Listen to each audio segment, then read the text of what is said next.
Bonjour chers abonnés de la chaîne Onango Solutions et de la page Onango Solutions sur Facebook. Bienvenue dans cette vidéo tutoriel que je vais vous parler du protocole de routage HRP.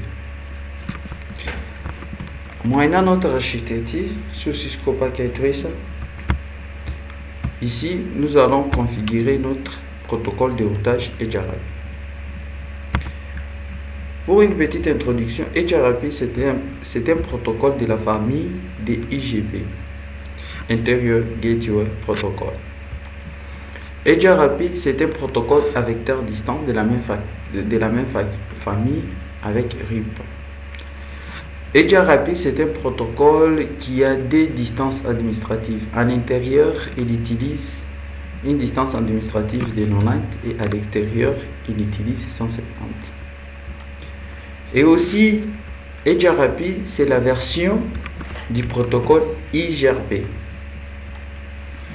Grâce à cette architecture, nous allons configurer les protocoles de routage HRP qui va nous permettre à ce que ces réseaux ici puissent communiquer avec l'autre réseau qui est ici. Sans ces protocoles, on peut configurer peut-être le RIP, on peut configurer le SPF, on peut configurer bien d'autres protocoles de routage qui vont permettre à ce que l'utilisateur qui est ici puisse communiquer avec celui qui est dans le réseau voisin. Pour aujourd'hui, j'ai voulu qu'on puisse faire le protocole de routage HRP. Ici, on suppose que c'est un réseau local, autonome, qui a aussi ses services, qui a aussi son serveur DHCP, que je vais configurer tout de suite. On doit donner d'abord l'adresse IP statique. On doit donner combien points 250 masque gateway sur point 3.1. On enregistre service DHCP. On met les gateway point 3.1. Nous voulons que ça commence par CDD100. On allume ici sans oublier bien sûr, on enregistre, on arrive ici sur la machine, on va tenter de voir est-ce que les DHCP déjà, voilà, vous voyez la DHCP déjà activée ici, on peut de la même manière ici, on désactive, on active, voilà c'est 192.168.3.201, ici c'est .200, ici c'est .201. D'accord, on arrive de l'autre côté aussi. Ici c'est le réseau combien? Ici c'est le réseau 192.168.1.0.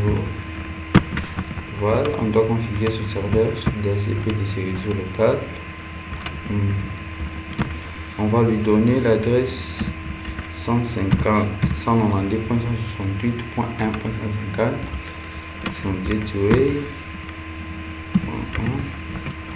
On entre dans les services DHCP, on active .1.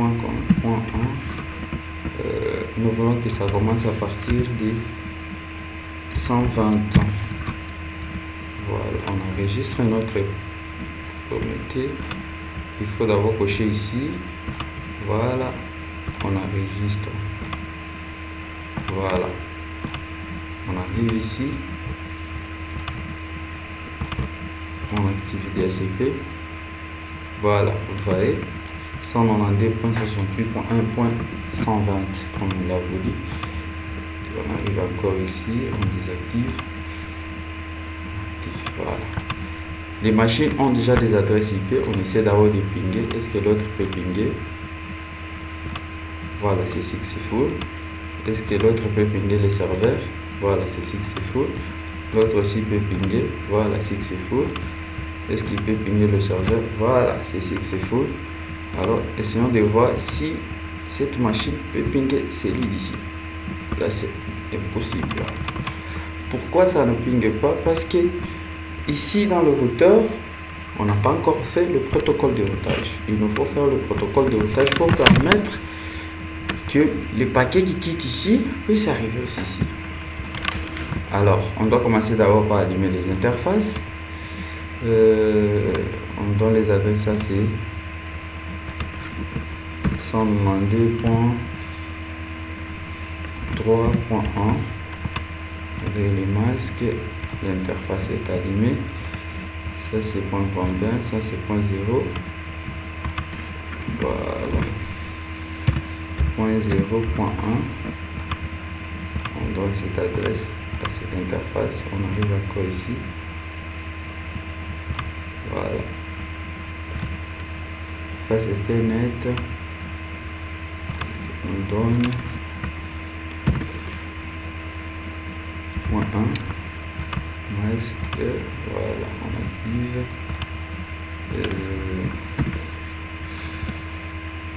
Point 0, point 2, parce que de l'autre côté on avait donné point 1, de l'autre côté on donne point 2. Voilà, on active. Les interfaces se sont allumées. Même ici, si on pingue, c'est toujours la même chose, ça ne va rien changer. Alors, il nous faut d'abord faire le protocole de routage. On doit commencer par ici. Je dois d'abord donner quelques commandes que nous allons faire. Enable, configure terminal, route EJRP 1, network, on doit mettre 192.168.0.0 network. Vous pouvez mettre autant de network selon les interfaces qui est dans votre routeur. Pour notre cas, vous voyez dans ce routeur, il y en a qui est D, il y a ce réseau et l'autre. Et de l'autre côté, il y en a ce réseau et l'autre. Alors, on doit faire l'interface. On doit faire le routage ici. On arrive. On doit faire exit. Route EJRP 1. Network 192.168. On regarde d'abord ici. On doit d'abord mettre point 0.0, c'est vidéo, et puis network 192.168.1.0. Voilà, c'est réseau 1.0. Et puis on doit faire exit, do right, exit, on doit faire, voilà, c'est fini. On doit encore faire le routage de ce côté.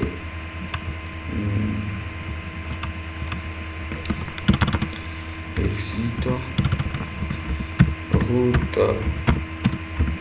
EJRP 1,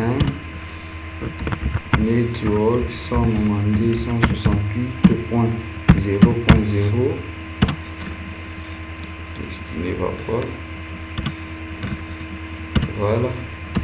Network 192.168.3.0. Voilà, exit. On fait tout right pour enregistrer. Exit. On fait right. Voilà. On doit actualiser. Voilà. On doit essayer le ping maintenant. Voilà, c'est successful. Voilà, c'est successful. Voilà. Donc les serveurs peuvent pinguer aussi ces serveurs. C'est successful. C'est successful. Merci d'avoir suivi cette vidéo tutoriel qui vous a parlé du protocole de routage EJRP. Comme je le disais, le protocole de routage EJRP, c'est un protocole à vecteur distant de la même famille que le protocole de routage RIP. Et c'est l'évolué ou c'est la version du EJRP.